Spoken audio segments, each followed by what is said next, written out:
Alrighty here. Just grabbing a drink before I begin. All right. Today, I to discuss what is known as spiritual death or spiritual life. People have called it by many names, um, especially right down to cutting the ties that bind. So, what is spiritual awakening? Spiritual awakening is a process of finding yourself. You're getting in touch with your soul, your spirit, your katra, if you wish. And it's not really getting in touch with your katra as much as your spirit, because the spirit is an interdimensional vortex. It is a nexus. It's that missing link between reality and spiritualism. Apostolics believe that shedding tears brings you closer to your God. Well, their God, I should say. That it's more or less the fact of purity, the rebirth, the baptism of the Spirit. Is basically their thought form is that if you cry, even as a full-fledged male, if you cry and can stand in the middle of public with tears running down your face, it is more manly. But in essence, within their doctrine, it means that you are purifying your own spirit, letting go of the pain and the damage that has taken place throughout the day, okay, or week for that matter. It is recharging your own spiritual battery. Now, they're not the only ones. Baptists, such as Southern Baptists, they jump around, they get excited, they handle snakes, they handle a lot of different things tempting death or tempting fate just to get in contact with the spiritual nature of their religion. Shamans believe that shedding tears is a form of spiritual awakening. Much of it is getting close to death, much in the same way a necromancer would sever their humanity just to touch that death, that spiritual nexus, that vortex.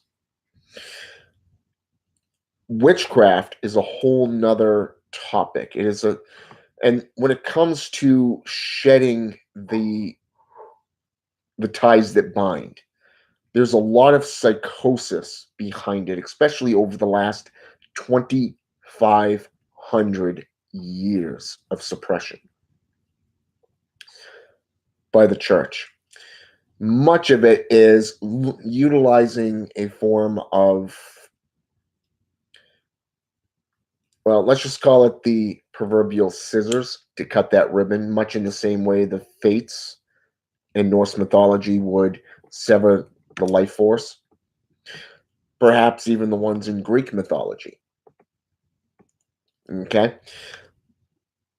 But what is it that you are severing? We know that in Christianity there is called the Ten Commandments. And a lot of questions really have come up about the Ten Commandments and why Christians hold on to them so dearly, even though they have broken just about every single one. They've either taken the Lord's name in vain, or they've slept with their neighbor's wife, which is coveting thy neighbor's wife. They have committed false, sins of false by creating false idols. They've done just about every single cardinal sin that is a violation of the Ten Commandments, much in the same way as atheistic Satanists. they are the same way. It is taking the devil's name, but not giving him the glory and the satisfaction of in recognition of who he is and what he represents. Okay, it's like you'll play the devil's game, but you won't. You're denying his name. It's like saying, "Well, I want to cook, but I don't want to deal with fire because I don't want to get burned." This basically is what I refer to as pussyfooting around.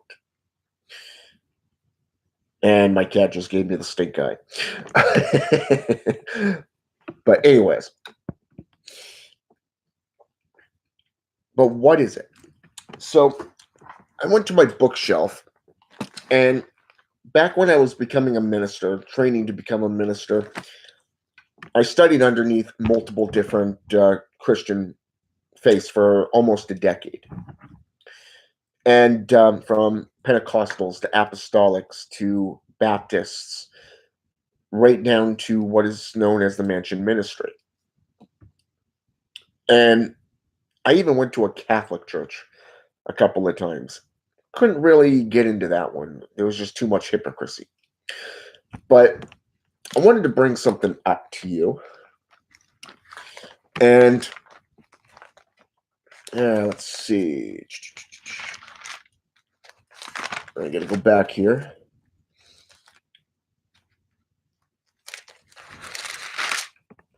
I believe it's in chapter 20. Here it is. All right. Chapter 20 in the book of Exodus. Okay. Talks about the 10 commandments and what they are. Okay. Now, I've been meditating on this for a while because of the fact that I've had a lot of people come up to me and ask me to do a video on this.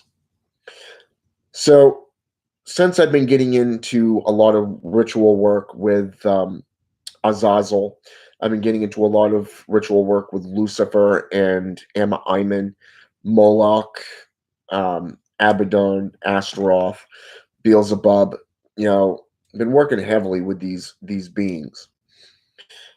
One of the things that kept coming up was the nature of spiritual awakening in the spiritual nexus. The power. What is the power? Is it the knowledge? Is it some form of spiritual power? Okay, so I wanted to cover this real fast because this is just one topic that I want to cover in this video. Okay. Verse 2 says, I am the Lord thy God, which have brought thee out of the land of Egypt, yada, yada, yada, and the house of bondage. Okay. And basically, we know that in the Christian religion, it is known as one God. Okay. In Trinitarian, it is the 3-in-1 God. So when we go to verse 3, it says, thou shalt have no other gods before me. Okay. But yet, if you go back to chapter 3 in the book of Genesis, and this is something I want to cover here real fast while I'm on this verse, is one page above here, and it is verse 22. And the Lord said, God said, behold, here is man who has become one of us to know good and evil, and now lest he put his hand forth and take also of the tree of life and eat and live forever. Okay. But if we go back to verse 5, it says, for God does know that in the day ye eat thereof, then your eyes shall be opened, and ye shall be as gods, knowing good and evil. Notice the term in those two verses. Gods. Behold, here is man who has become like one of us, meaning other gods.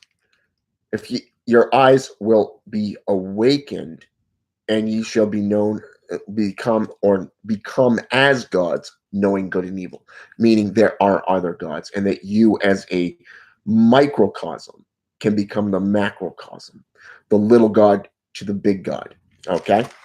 And that's something that is very, very interesting, because even E.A. Koetting writes, has constantly said in his videos, to become a living God.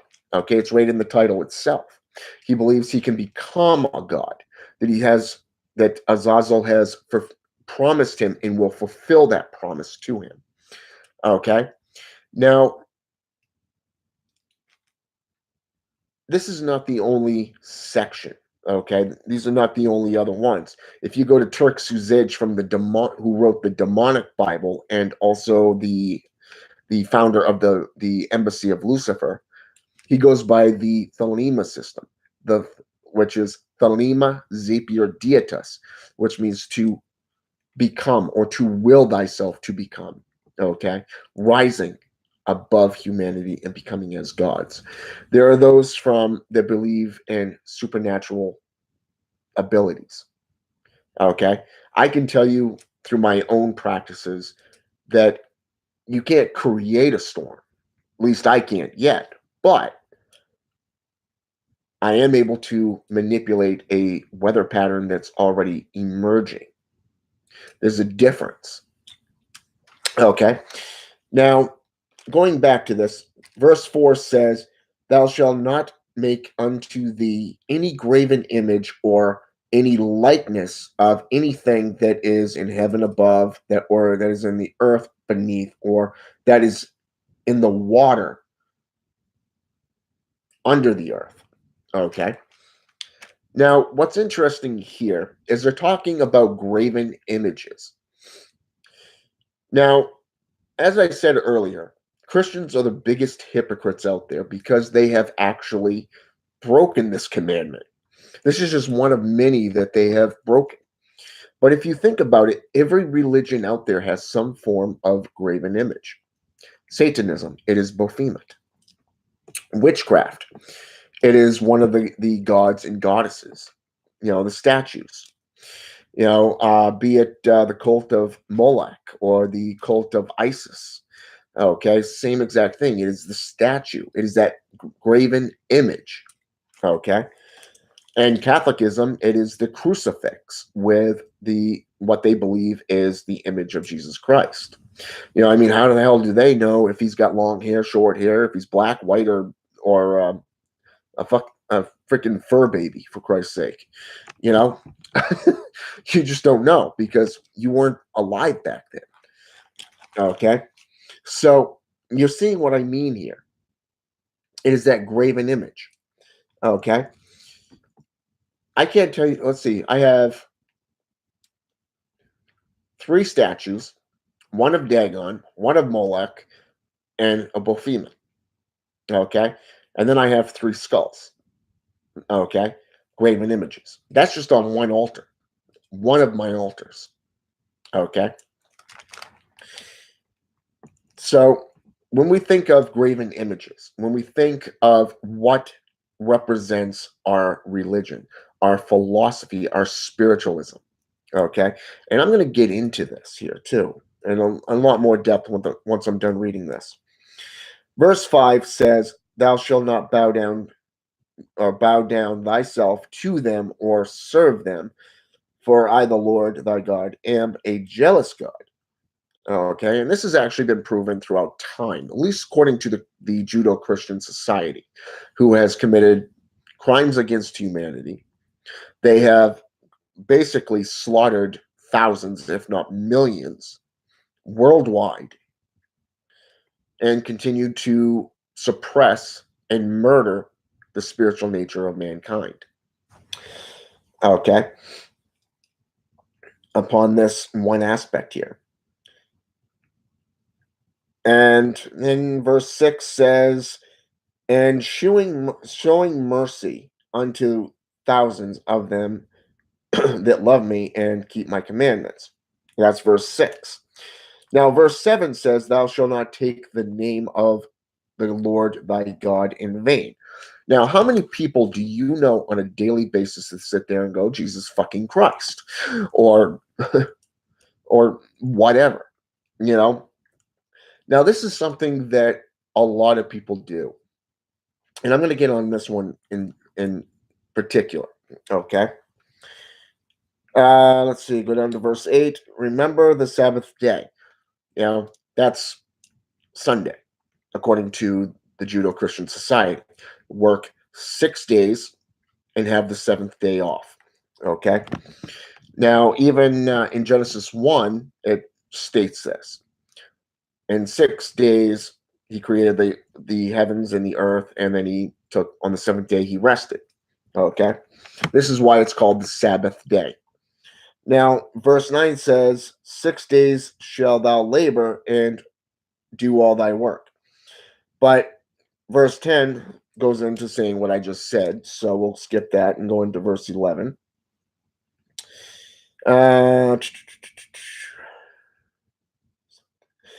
Okay, skip that one too. Honor thy father and thy mother, yada, yada, yada. Verse 12. 13, thou shalt not kill. 14, thou shalt not commit adultery. Verse 15, thou shalt not steal. 17, thou shalt not bear false witness against thy neighbor. And 17, thou shalt not covet thy neighbor's house, the wife, yada, yada, yada. And that's basically the Ten Commandments right there. Okay. Now, why did I choose those to speak on in this particular video? And a lot of people are going to find this to be kind of contradicting, since I'm a dark sorcerer. I am a practicing Satanist, a brujo, a warlock, a sorcerer, a career black magician. Okay, so why would I be talking about the Christian Ten Commandments? Okay, now here is why I brought these up. Okay, now when we talk about cutting the ties that bind, we know that these Ten Commandments enslave humanity. Okay, I believe it was Hunter who said it best in his book, The Witch's Power. Okay, we're born with power, but over time it is taken from us. It's stripped from us, and that we need to regain control over that. Okay, now this is a good symbolism right here of power. Okay, taking back that power by recognizing it.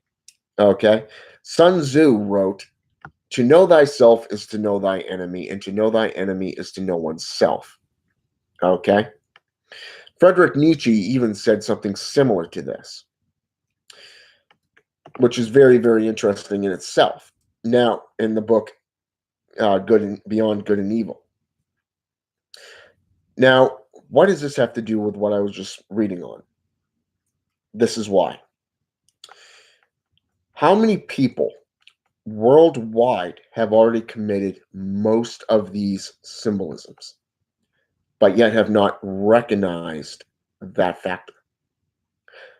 I can tell you that I have literally broken just about every single one of them, if not all of them. Okay. Why? And what is the recognition of them?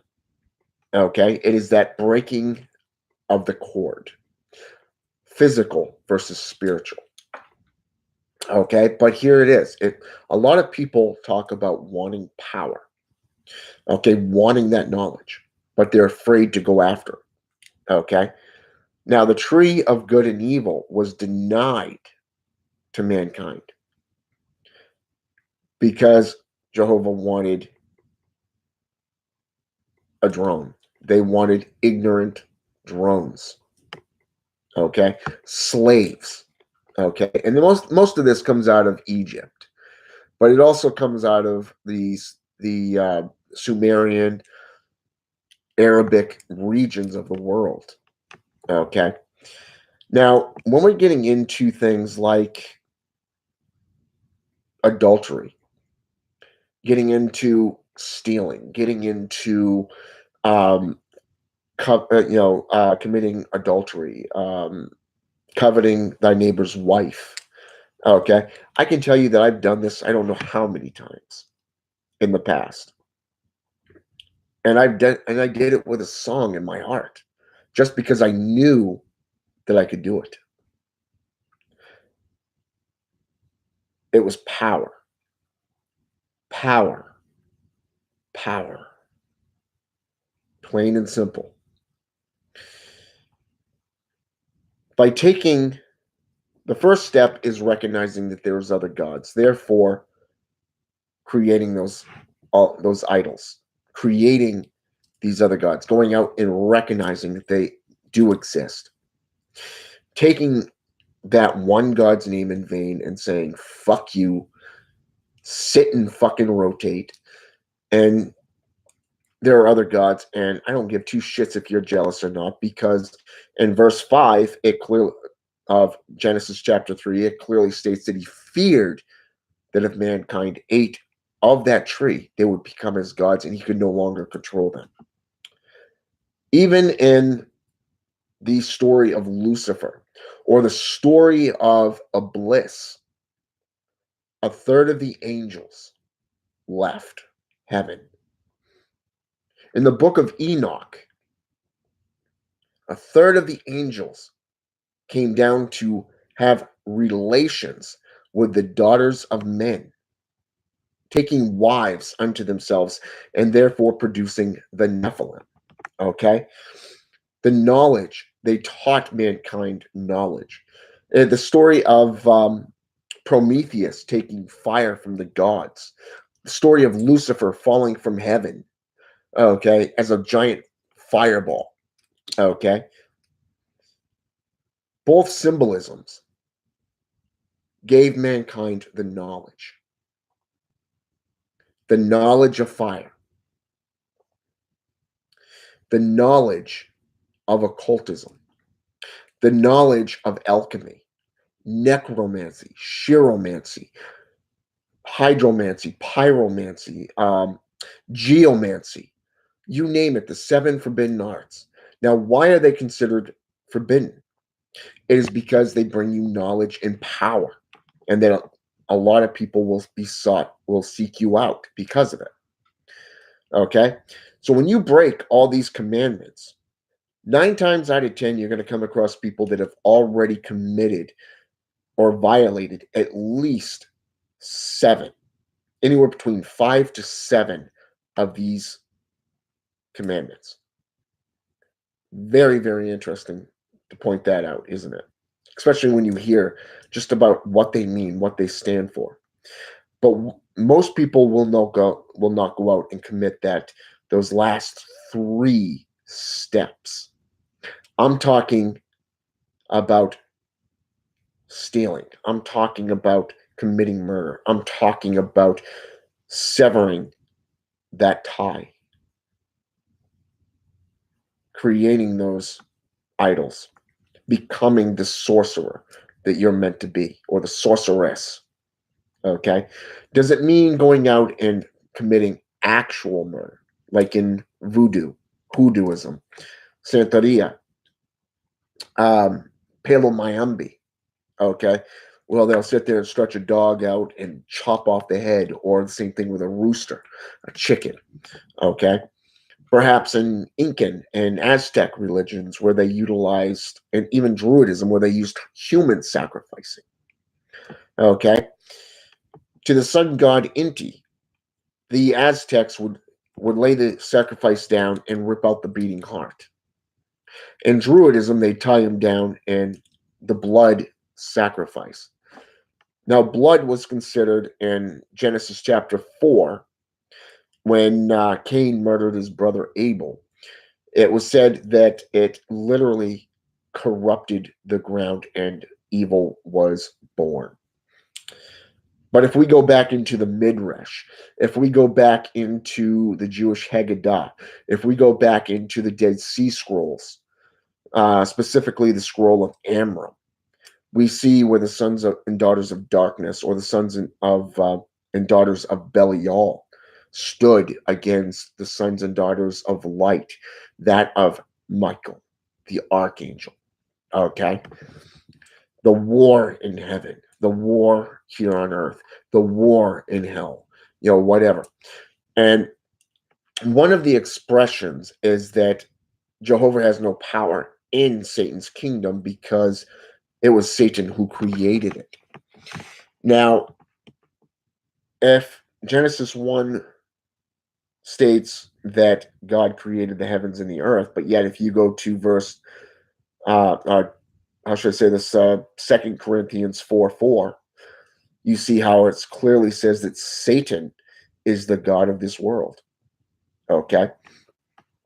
So when we look at this, when we look at the overall picture of the Judeo-Christian thought forms and why their Ten Commandments are so popular with their followers, it is not only a form of control, but it's a form of slavery. It's limiting their potential. This is why anyone on the left-hand path, such as witchcraft, shamanism, necromancy, voodoo, hoodoo, Santeria, Palo Mayombe, Quimbanda, Umbanda, gypsy craft, you name it, is so feared, specifically that of Satanism. Okay, why is Satanism viewed as serious business? Okay, why is it so feared by so many people? It is because of the propaganda, the false propaganda of the church, because they wanted complete domination. They wanted the complete submission of the populace. And that's something that is very, very interesting. Okay. But as I said, if you go back into the Dead Sea Scrolls, the Midrash, if you get into, say, for an example, the Jewish Haggadah, get into Jewish demonolatry, get into the Greek, okay, you're going to see a huge variation of what was in the past and how many pussyfooting pricks are out there today trying to make up their own little diverse universes, okay, trying to control. And if anybody steps on those toes, then the little tootsies, they end up getting butthurt, blocking you on social media, bad mouthing you behind your back, trying to slander you, making you out to be the bad guy, and trying to ruin you. Okay, and correct, Lilith. Tilia is one of them. Caitlin White is another. Okay, and what's interesting here is that a lot of individuals want to control. It means so much to them that they are popular, that they are remembered, because they want to do something. They want to leave their mark upon the earth. One of the questions that came up in a group that I'm in on Facebook was, what is the mark of Cain? A lot of people think that it's a physical mark that identifies him as a murderer. This is why he's known as the father of murderers. Okay, because he murdered his brother. Okay, and he feared retribution by the populace. So therefore, Jehovah gave him that mark to keep him safe, but at the same time, let him be recognized for his crime. Okay. It's her last name today is Petrova. It's a Russian name, Lilith.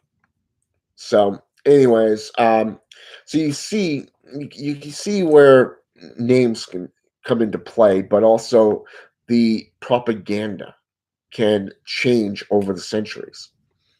Okay, today he's viewed as an immortal, a demon. If you follow Hollywood produced films such as Supernatural, he's known as an immortal demon, the first of the Knights of Hell.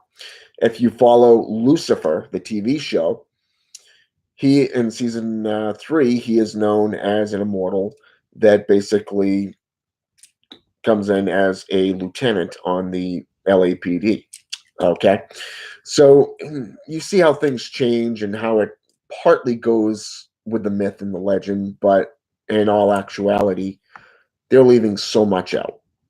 Okay, which doesn't help the occult community, especially when the occult community is limiting themselves, creating adversities, and creating divisions amongst themselves instead of coming together. And that's one of the reasons I like Myrmidon Pontifex Maximus and Vococlocus Aureax and Setanito's work, is because of the fact that it's so pure. It sticks so close to the actual truth of Satan's history.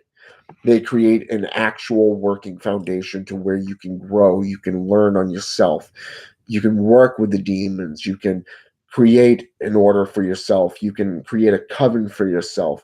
You have a philosophy that you can go by, but most importantly, it has a complete initiation ritual for over a 3-night process. Okay, the first is shedding your former skin.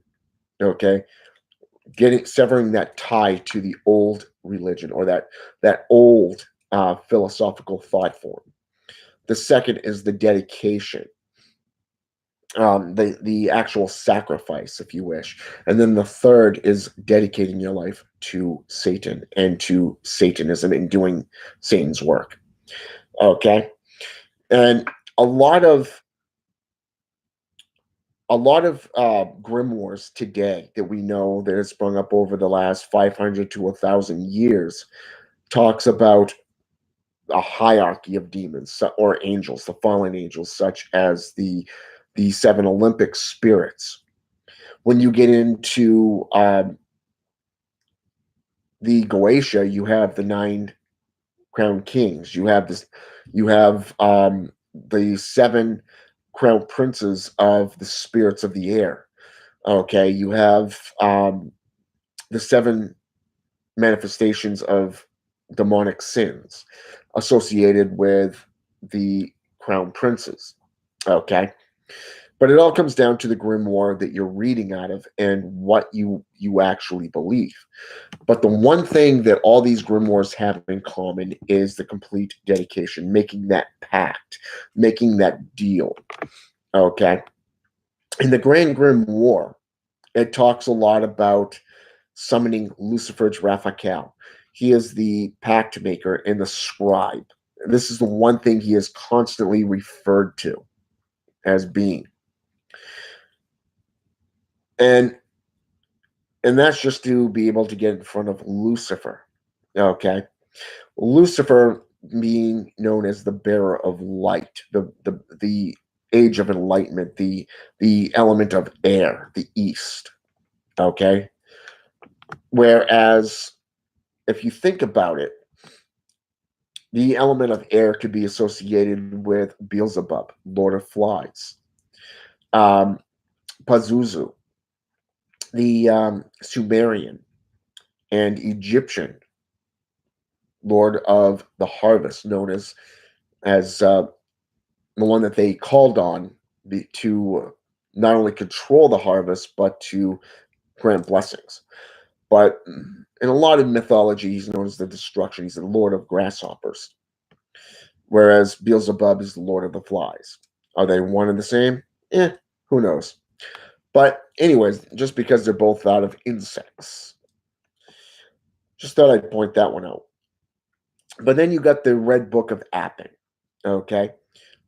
Samael, Lilith, Astaroth, and Nibiros as being the 4 crowned princes, okay?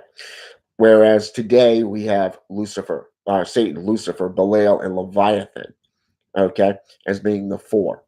If you go back into the Grimoire of Armadale, you have another variation of demons: Dagon, Azrael, Asmodai, and Raziel, okay, or Ramiel, depending on the spelling in the era, being the 4 sub-princes, okay. So demonology does play a pact, or I should say a part of gaining that control.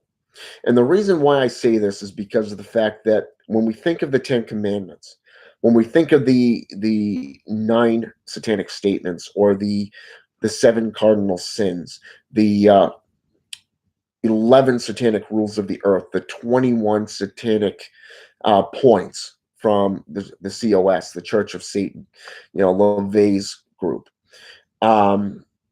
If we get into the 11 doctrines by Michael W. Ford's book, Bible, The Adversary Bible, we see where Lucifer and Lilith are the top two, but they also associate Satan and Lucifer as being the same individual, much like in the Judeo-Christian society, where all these beings that I just named off are just Satan taking different images.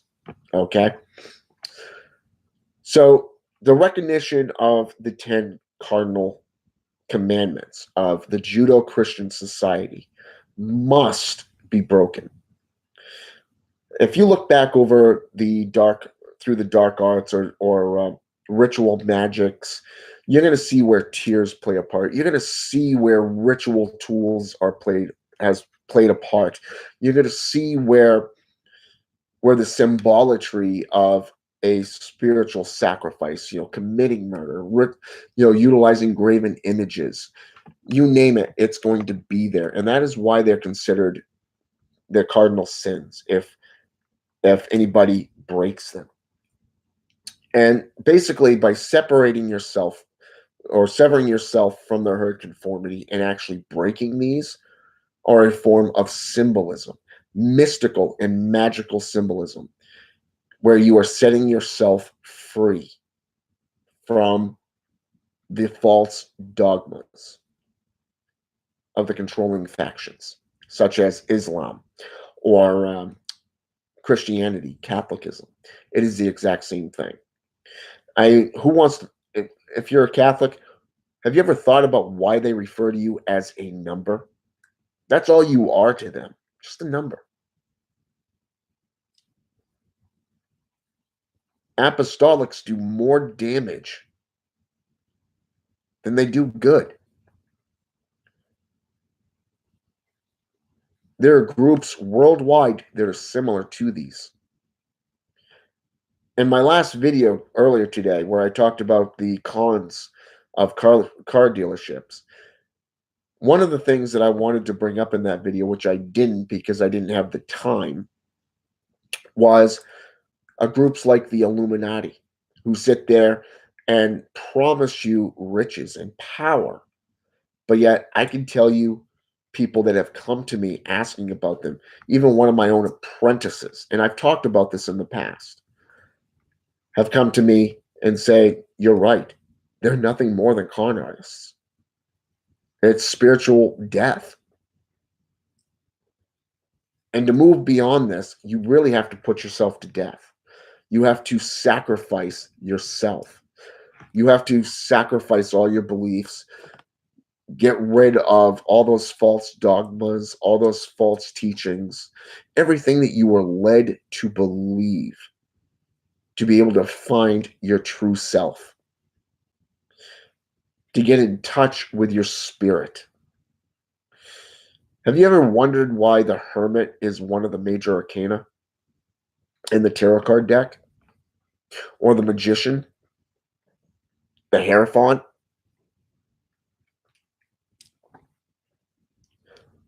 Why is there the sun and the moon? The devil versus the lovers.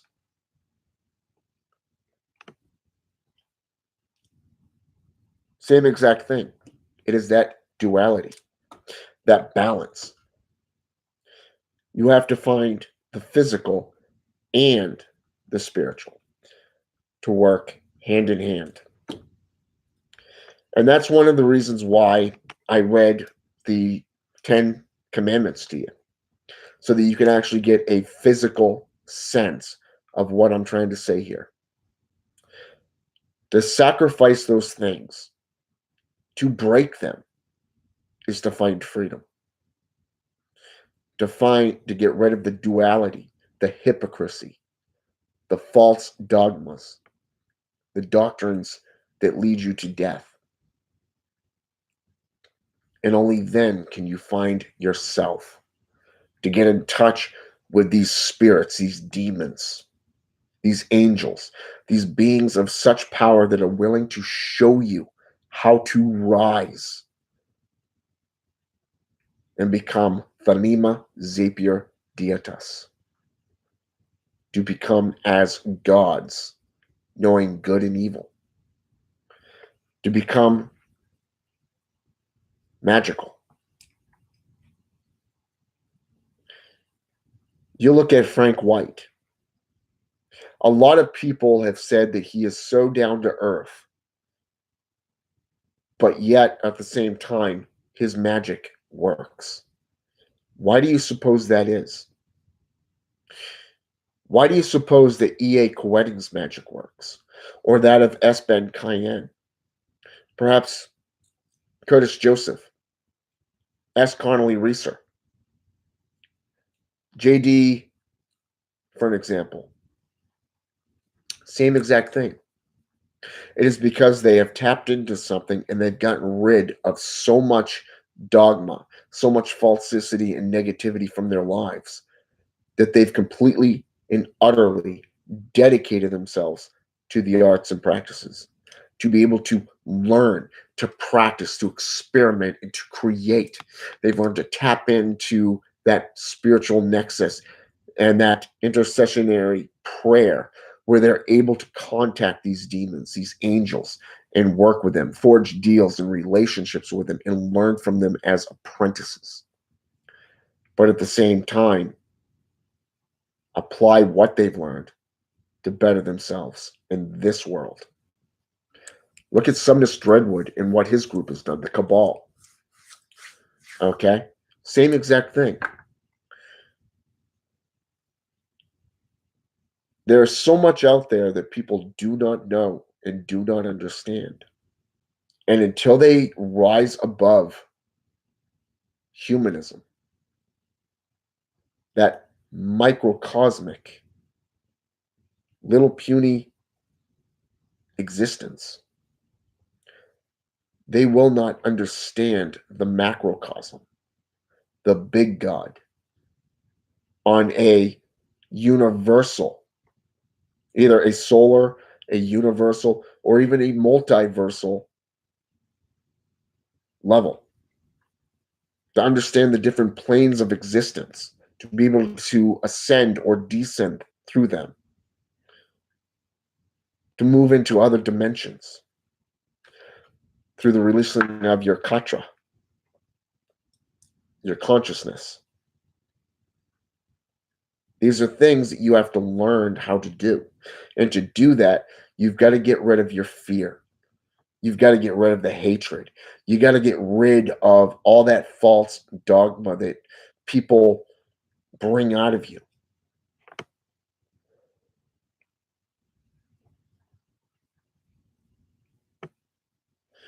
Basically, that's correct, Lilith.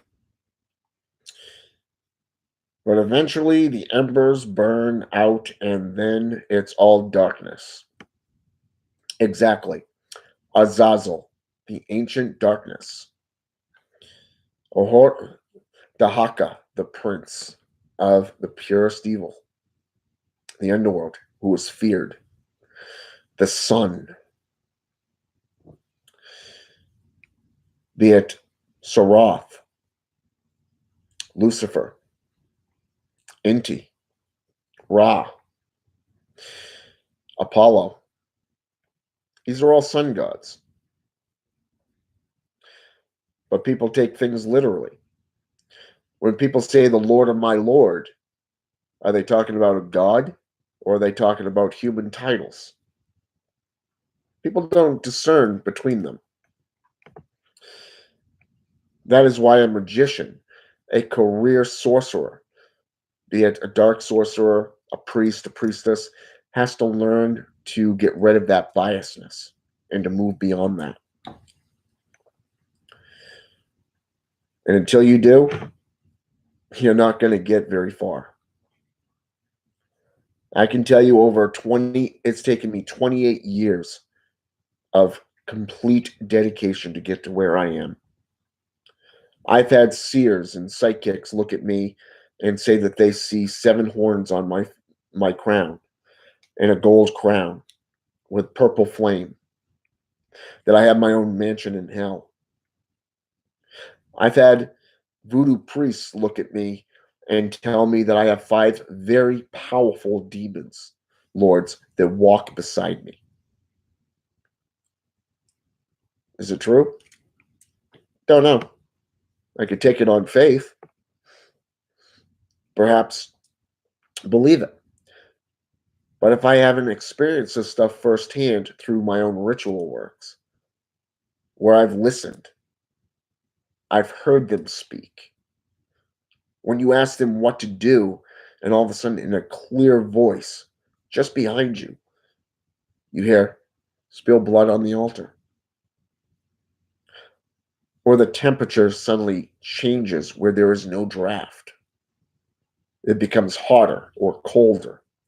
Flames, even my own apprentices have noticed the flames just suddenly just shoot towards the center, become tall and thin.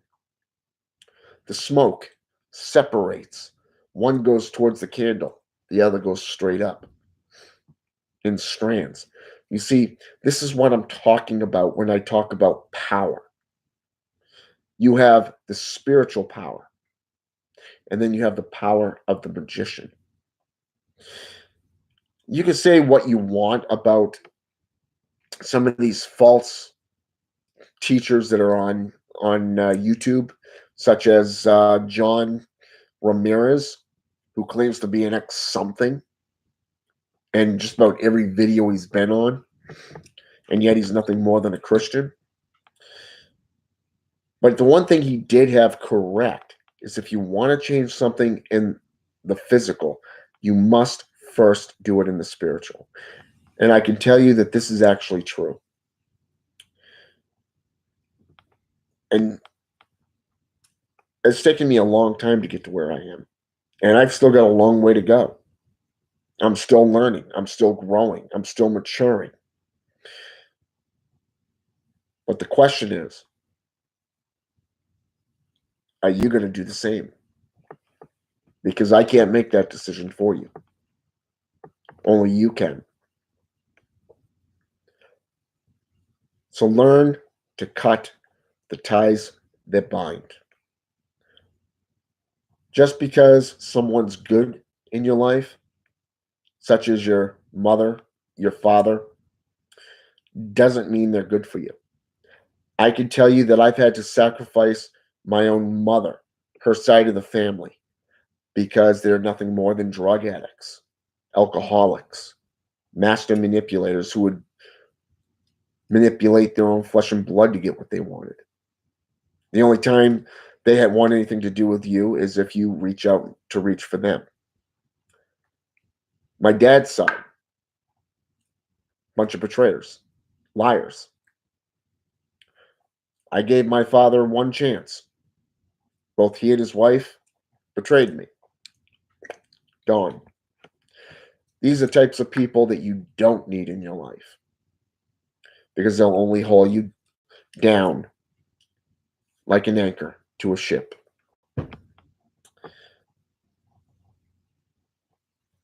So take these 10 commandments, look at them, contemplate on them, and literally see how many of them you've actually broken and complete that even number. I guarantee it, once you do, you will find a whole new level of understanding. That power within you will erupt like Mount Etna, and you shall become Thelema Zapier Dietis, learning the craft, studying the craft, utilizing the teachings, applying it while experimentation with them. You will grow, you will mature, you'll find new practices, incorporating them into your own. This is magic. This is the magical systems. It's nothing to be feared.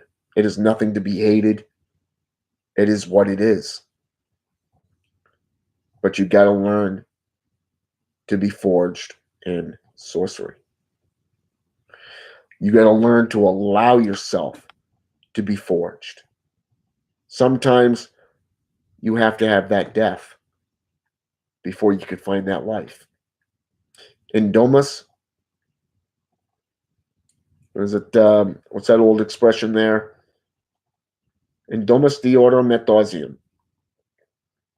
Welcome to the House of Skull and Bones. Memento Mori. Remember that we must die so we may have inspiration to live again. So until next time, in nomine di nostri Satanas Luciferi Excelsi, in nomine Ordo Novus Seclorum, in nomine Satanas. Have a good night, ladies and gentlemen. Until next time, this dark sorcerer is out.